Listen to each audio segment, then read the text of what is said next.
I'm interested in your role with IT at Cork, Anthony. You must work a lot with the different state bodies, Enterprise Ireland, the IDA, the local county councils, the government.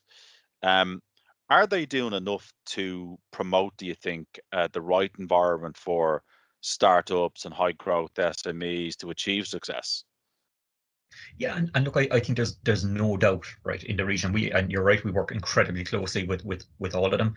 There's no doubt that without the support of organizations like EI, IDA, the various local government organizations Mm. in the region, that we would be nowhere near as vibrant as we are right now without them. And their continuous support, right? I think, throughout COVID, we've seen continuous success stories. Even down here in Cork, you've companies like Qualcomm, for example, right in the Yeah. middle of the pandemic, supported by the IDA, taking up home in the city centre with a massive jobs announcement.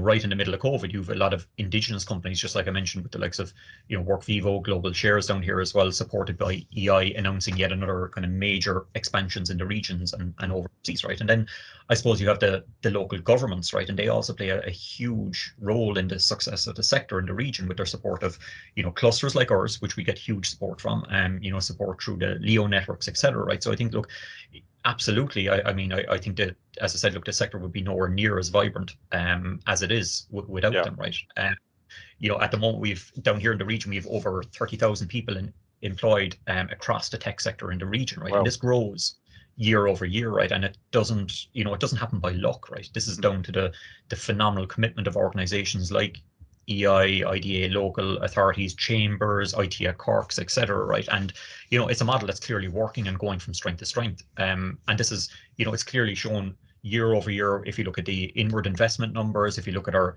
indigenous exports annually, etc. Right, I think it's clearly a model that's working and just seems to be going from strength to strength. It really is, and I think Cork has really been at the forefront now of innovation for a long time. And I think sometimes, Anthony, that a lot of the good news tends to be very Dublin focused. Mm. We see these big pillar companies moving to Dublin. They get a lot of headlines, but if you look at a lot of the R&D and innovation, it happens elsewhere. So it's great to hear that. That does sound really, really positive from that region.